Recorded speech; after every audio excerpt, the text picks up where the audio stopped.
시장이 아니고 이젠 백수입니다. 후보라고 그래요.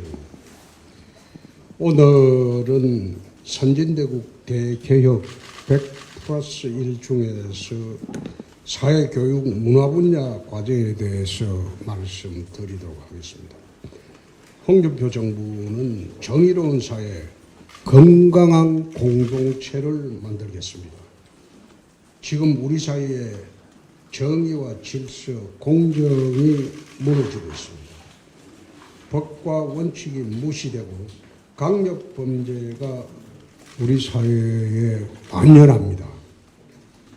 12개 혐의에 5개 재판이 진행 중인 전과사범 범죄자가 대통령이 되겠다고 나서는 그런 대한민국이 되어버렸습니다. 흉악범은 인권보호라는 명목하에 보호받고 잔인하게 살해당한 피해자들은 아직도 그 가족들은 눈물을 흘리고 있습니다. 이제는 바로 잡아야 됩니다. 흉악범에 대한 사형을 집행하고 범죄, 정치인, 법비 등을 단호히 척결하도록 하겠습니다. 정의와 질서가 살아있고 공정한 법치가 작동하는 선진사회를 만들어야 합니다. 다음으로 극단적 페미니즘과 PC주의가 전염병처럼 우리 공동체를 잠식해 오고 있습니다. 이제는 흔들리는 가정과 가족의 역할을 다시 세워야 할 때입니다. 차별금지법에는 단호히 반대하고 페미니즘으로 따뜻한 공동체를 다시 세우도록 하겠습니다. 우리나라를 인재 강국으로 만들기 위해 교육 대개혁에 다시 나서야 할 때입니다. 교육은 한 사람의 운명을 바꾸고 한 나라의 미래를 결정짓습니다. 평준화와 포퓰리즘에 빠진 교육 정책 때문에 우리 학력 수준이 하향 평준화되고 있습니다. 복잡하고 불공정한 입시 제도로 공정이 무너지고 계층 간의 이동의 사다리가 금이 가고 있습니다. 수능 100% 선발 원칙을 통해 대학 입시의 공정성을 확보하도록 하겠습니다. 수월성 교육을 통해서 학생 개개인의 능력과 역량을 극대화하는 교육을 실시하도록 하겠습니다. 또한 저소득층 교육복지를 위해서 경남도와 대구시에서 시행한 여민동락 8080을 시행하도록 하겠습니다. 중위소득 기준 하위 80%의 중고생을 대상으로 연간 최대 80만 원까지 보조하는 그런 사업입니다. 여민동락 8080으로 대구와 경남 중고생들은 강남 교육 콘텐츠인 서울론을 보며 지금 공부를 하고 있습니다. 서울론은 오세훈 시장이 역점을 두고 추진하고 있는 저희 정책과 비슷한 정책입니다. 오세훈 시장의 서울론을 홍준표의 여민동락 8080에 접목하여 집안이 어려운 전국의 중고생들이 강남 인터넷 강의를 들으면서 마음껏 공부를 할 수 있도록 하겠습니다. 교육재정의 칸막이를 허물고 고등교육 지원을 확대하며 유보통합을 가속화해서 맞벌이 부부와 저소득층 가정의 육아부담을 덜도록 할 것입니다. 지원은 하되 간섭하지 않는다는 원칙하에 문화대국 코리아를 만들도록 하겠습니다. K컬처는 이제 세계가 함께 즐기는 글로벌 콘텐츠가 되었습니다. 창의성과 다양성이 존중되는 민간 주도의 문화 생태계를 조성하도록 하겠습니다. 이를 위해 사회, 교육, 문화 분야 주요 공약을 지금부터 말씀드리겠습니다. 첫째, 흉악범 사형 집행을 하도록 하겠습니다. 우리나라가 지금 오랫동안 사형 집행을 유보하는 바람에 일부에서는 사형 폐지국으로도 분류되고 있긴 하지만은 형사소송법의 455조인가? 여러분 한번 찾아보십시오. 거기 보면 판결 확정 후에 6개월 내에 사형을 집행하여야 한다. 법률에는 그래 되어 있습니다. 강제 조항으로 되어 있습니다. 여태 사형 집행을 하지 않는 법무부 장관은 모두 직무유기를 한 겁니다. 그래서 이제는 홍준표가 들어오면 형사소송법 규정에 따라서 반드시 흉악범은 사형 집행을 하도록 할 것입니다. 두 번째, 모든 범죄자는 감방으로 가야 됩니다. 범죄 정치인과 법비, 법꾸라지, 경제절실을 무너뜨리는 경제사범, 가짜뉴스와 허위선동하는 사이비 유튜버들, 이런 사람은 법과 정의의 이름으로 반드시 척결하도록 하겠습니다. 세 번째, 마약 범죄와 전쟁을 하도록 하겠습니다. 제 기억에는 제가 검사할 당시에 한 40년 정도 됐죠. 그때는 한국은 마약 청정국이었어요. 미국이 인정하는 마약 청정국이었어요. 근데 어느 사이에 한국이 마약 유통국으로 전락하는 것은 순식간이었습니다. 그래서 마약 범죄에 대한 것은 특별히 이거는 처단할 수 있는 그런 조치를 강구하겠습니다. 네 번째, 간첩죄 적용 범위를 확대하겠습니다. 이게 형법을 처음 만든 게 지금 한 60년, 70년 넘었죠. 넘어가지고 이제는 간첩죄 적용 범위를 확대하지 않으면 최근에 군기밀도 중국인들이 수집해서 가는 것도 이 간첩죄 적용을 못합니다. 그래서 이거는 형법을 이제는 개정을 해야 할 때입니다. 다섯 번째, 차별금지법은 저는 반대합니다. 사회적 소수자나 특정 집단에 대한 지나친 옹호는 사회 전체의 균형을 해칠 위험이 있기 때문에 저는 차별금지법은 반대합니다. 극단적인 페미니즘을 주장하는 정치적 올바름, 이 PC주의라고 하죠. 거기도 저는 반대합니다. 건강한 가정이 해답이다. 나는 페밀리즘으로 봅니다. 우리 사회의 건강한 가치를 지키기 위해서는 페밀리즘이 새롭게 정착을 되는 사회가 되어야 합니다. 동성애는 나는 반대는 하지 않습니다. 각자의 취향이기 때문에. 그러나 옹호도 하지 않습니다. 자기들이 자기 결정권입니다. 존중합니다. 그러나 그것이 확대가 되어서 사회를 어지럽히는 것은 그거는 옳지 않은 처사입니다. 여섯 번째, 격차 해소 정책을 강력히 추진하겠습니다. 7대 사회적 격차를 해소해 나가도록 하겠습니다. 우리 사회의 7대 사회적 격차라는 것은 양성간의 격차, 세대 격차, 장애인 격차, 디지털 격차, 지역 격차, 경제 정보 격차, 농촌 난방 격차, 뭐 대부분 이런 겁니다. 이것을 격차 해소하는 것은 정부의 책무이고 가정과 공동체도 함께 힘을 모아야 할 그런 문제입니다.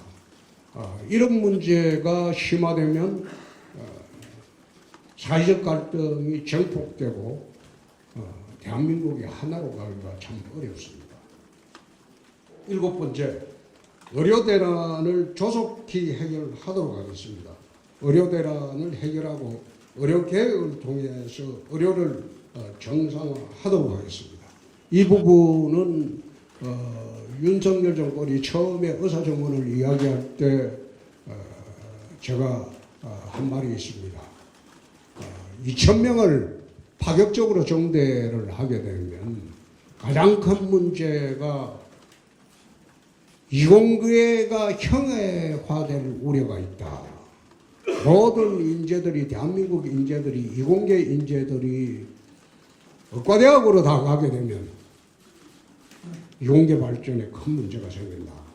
차라리 의과대학보다는 다른 이공계에 대한민국 인재들이 가는 것이 옳지 않느냐. 옛날에는 수능 수석 합격자들이 간 곳이 서울대 물리학과입니다. 기초 물리학을 해가지고 과학 발전에 기여하겠다. 그게 옛날에 그 트렌드였어요. 지금은 어느새 전부 의과대학으로 집중이 되니까 나라의 미래가 암담해집니다. 그래서 2,000명을 정원 확대할 때 내가 반대를 했습니다. 그렇게 하는 게 아니다. 차라리 의사 수가 정말로 모자란다면 단계적 정원을 내라. 의협하고 의논해서 정원을 대폭 조정해서 정원은 확인을 해야 될 것 아니냐. 한국 사회가 급격히 노령화되고 의사가 필요한 사회가 되어버리는데 거기에 걸맞는 의사 정원수는 의협하고 의논해서 협의해서 처리하는 게 옳지 않느냐. 그런 식으로 이야기를 쭉 해왔습니다. 그리고 의료사회 내부에서도 이게 문제가 좀 있는 게 건강보험의 수가 조정을 좀 해주는 겁니다. 건강보험의 수가 조정이 되지 않으니까 필수 의료 해야 하는 그 부분은 의사 지원자가 없어요. 지금 의사 지원자가 가장 인기 있는 부서가 안과, 피부과, 그 다음에 성형외과 이쪽으로 다 몰립니다. 정작 필요한 신경외과, 정형외과, 의사 본래의 우리 통상으로 하는 내과 이런 데에는 의사들이 지명을 하지 않아요. 힘만 들고 의료보험 수가가 극히 낮으니까 특히 산부인과 같은 경우는 거의 폐지 수준으로 가고 있습니다. 요즘은 사람 출산하는 것보다도 개 출산하는 비용이 더 많이 든다. 그런 시대가 돼버렸어요. 그러니까 산부인과가 지망할 사람이 없죠. 그래서 그런 부분은 동시에 해결이 되어야 할 문제고 또 의료 분쟁도 의사들이 참 이게 심각하게 우리가 받아들여야 할 부분이에요. 위험한 수술을 피하고 있어요. 위험도가 너무 높은 수술은 의사들이 안 하려고 합니다. 회피하고. 그럼으로써 환자는 수술도 받아보지 못하고 그냥 사망하게 되는 그런 현상이 많습니다. 그래서 의료 분쟁에 관한 이 문제도 우리가 좀 조정을 해야 할 때 아니가 그런 생각을 갖습니다. 8번째, 5도 2촌 제도를 만들겠습니다. 5일은 도시에서 살고 2일은 자연 속에서 보내는 5도 2촌이 삶의 문화를 한번 정착시켜 보겠습니다. 이렇게 하면 도시와 농촌의 이중 주민등록제를 시행하고 농촌의 새로운 활기를 불어넣게 될 겁니다. 9번째, 수월성 교육을 강화하겠습니다. 한 명의 인재가 수천만 명을 먹여 살립니다. 대한민국의 인재가 세계를 이끌도록 수월성 교육을 강화해야 됩니다. 영재고, 특목고, 자사고 숫자를 늘리고 영재학교, 영재교육원을 설립하여 조기 진급과 조기 졸업을 할 수 있도록 해야 합니다. AI, 반도체, 우주항공 등 핵심 인재 육성을 위해 과학, 기술, 공학, 수학, 교육에 정부가 집중 투자를 해야 하기 때문입니다. 10번째, 대학 입시는 정시와 수능 위주로 뽑도록 하겠습니다. 대학 입시를 수능 중심으로 개편을 하면 수능 100% 정시 선발 원칙을 세우도록 하겠습니다. 지금의 입시 제도는 선발 방법이 각 대학의 자율에 맡겨 있기 때문에 수백 가지가 넘습니다. 학생 선발 방법이 수백 가지가 넘는다는 것은 편법으로 부정으로 입학할 수 있는 길이 수백 가지가 열려 있다는 겁니다. 어느 방송에서는 내가 이거 보니까 과거로 돌아간다고 하는데 과거로 돌아가는 것이 아니라 선발의 공정으로 돌아가는 거예요. 1년에 수능 2번 보고 2번 정도 보고 거기에 좋은 점수로 대학을 진학하도록 단순화합시다. 얼마 전에 작년도죠. 스카이 대학 입시 신입생들 조사를 해보니까 13.29%가 29%죠. 13.29%가 강남 상구 출신. 강남 상구 인구 얼마 됩니까? 대한민국 인구가 5천만이 넘는데?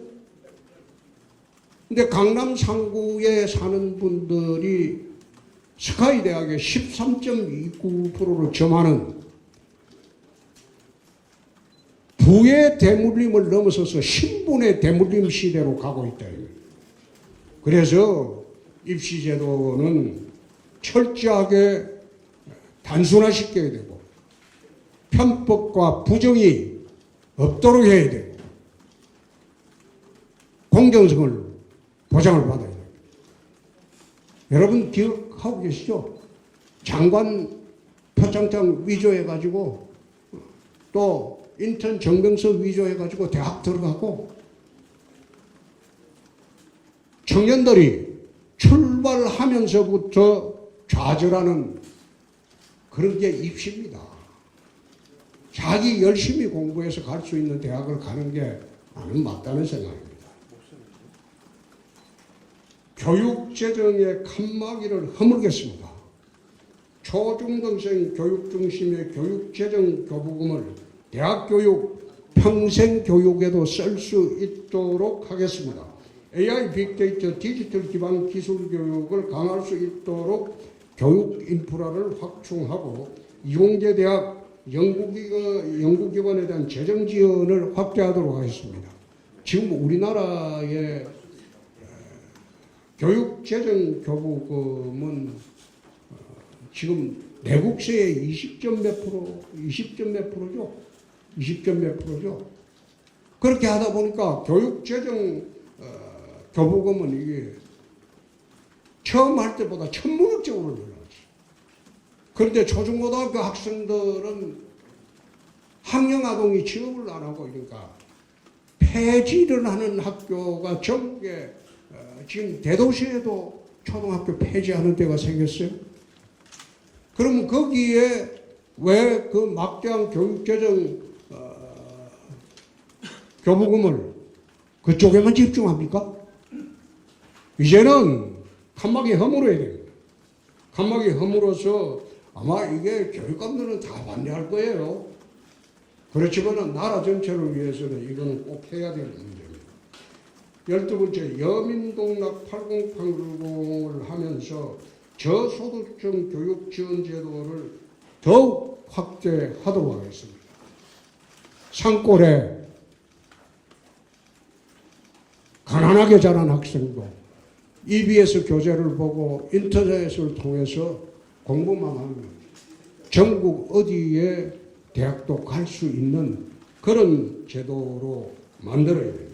특히 오세훈 시장의 서울론 정책과 제가 지방에서 추진하고 있던 여민동락 8080은 비슷합니다. 둘을 합쳐서 전국 중고생 중에서 서민자제들이 강남의 인터넷 강의를 들으면서 공부할 수 있는 그런 제도를 만들도록 하겠습니다. 13번째, 유보 통합의 속도를 내겠습니다. 맞벌이 부부와 저소득층 가정의 부담을 덜고 넓은 학교의 활성화를 통해 0세부터 10세까지 국가가 책임지고 국민이 안심하는 책임교육과 돌봄을 구현하도록 하겠습니다. 14번째, 판검사 임용시험 제도를 도입하겠습니다. 여러분들은 이게 판검사가 어떻게 임명되는지 지금 잘 모르죠? 지금은 로스쿨 졸업자 중에서 유력자 자제들 중심으로 면접으로 판검사 임용을 하고 있습니다. 그러니까 나 늘 이야기하듯이 고려시대, 조선시대의 엄서제도의 부활에 불과하다. 로스쿨 나와서 변호사 성적이 좋게 합격을 해도 판검사 임명이 잘 되지 않아요. 가난한 사람, 없는 사람의 유력한 집안의 자제가 아니면 또 거기다가 그 사람들은 인류 로펌에도 취업을 하기 어렵습니다. 인류 로펌에서 취업 대상자를 보면 손님을 많이 끌어올 수 있는 사람을 우선 취업시킵니다. 그래서 이렇게 하지 말고 변호사 자격 갖춘 사람 중에서 판검사 자격 임용시험 제도를 도입을 하겠다는 겁니다. 그렇게 해서 실력으로 들어가라 이 말이에요. 부모님 백으로 들어가지 말고. 사법시험 제도의 부활은 현실적으로 불가능하기 때문에 여기에 변호사 예비시험 제도를 도입하도록 하겠습니다. 로스쿨 가지 않아도 변호사가 될 수 있는 길을 열어놓도록 하겠습니다. 로스쿨과 교육과정과 시험 기준을 엄격히 관리하고 공정한 평가 체계를 마련하여 지금 현대판 엄서제도로 변질되고 있는 이 법조계를 정화하겠습니다. 15번째, 문화대국 코리아를 만들겠습니다. 우리 문화 콘텐츠와 문화유산을 세계에 알리고 나아가 산업, 과학기술, 외교, 교육 등 모든 부분의 문화를 접목해서 문화대국을 만들도록 하겠습니다. 16번째, 1공영 다민영 방송체제를 구축하도록 하겠습니다. KBS는 국가 기관방송으로 공공성을 더욱 강화하고 정치적 중립을 유지하도록 하겠습니다. EBS는 교육방송으로 국민의 평생교육을 위한 플랫폼으로 확장하도록 하겠습니다.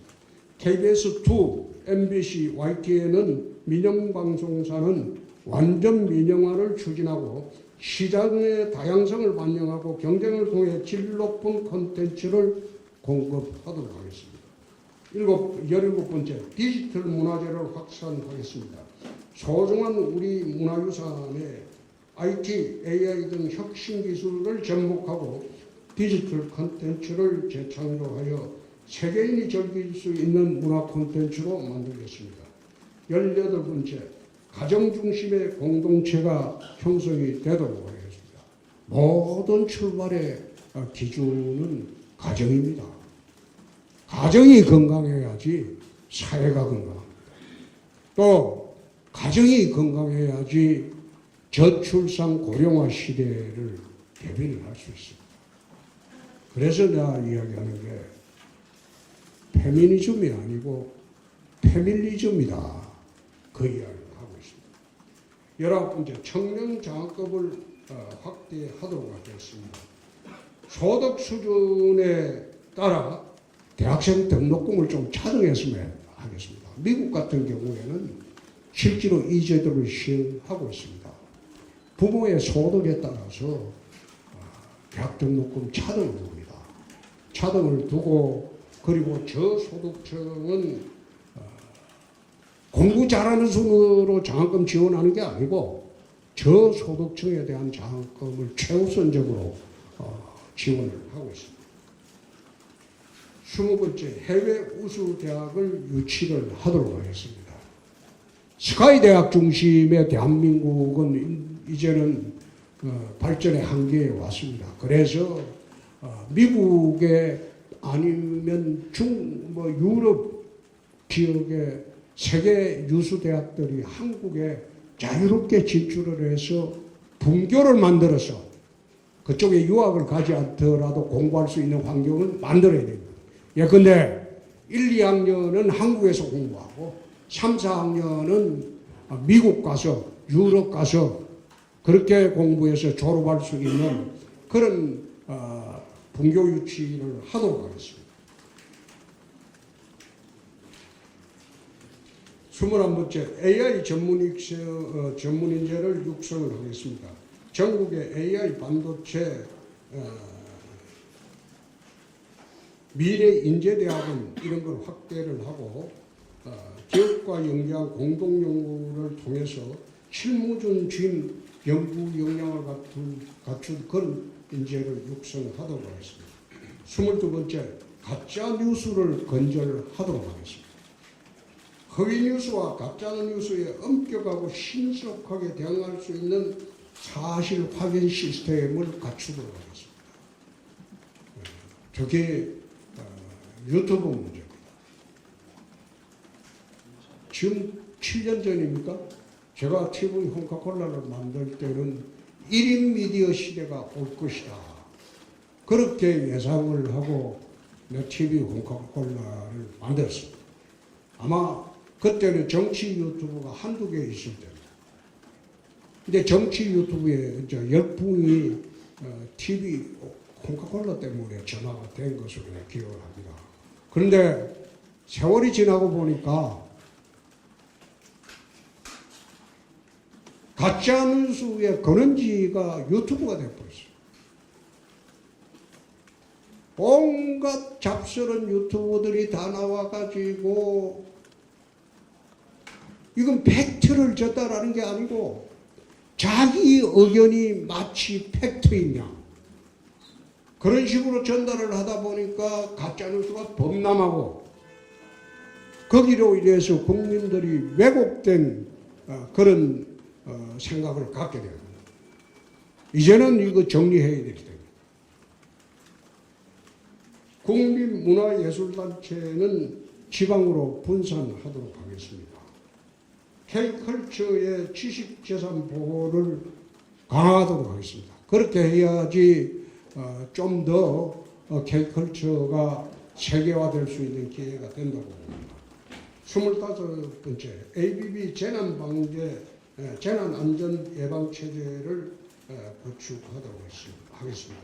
최근 산불 등 자연재해와 기후변화, 대규모 사고 등 증가하고 있는 자연 재난의 위협에 대응하는 선진 시스템을 만들도록 하겠습니다.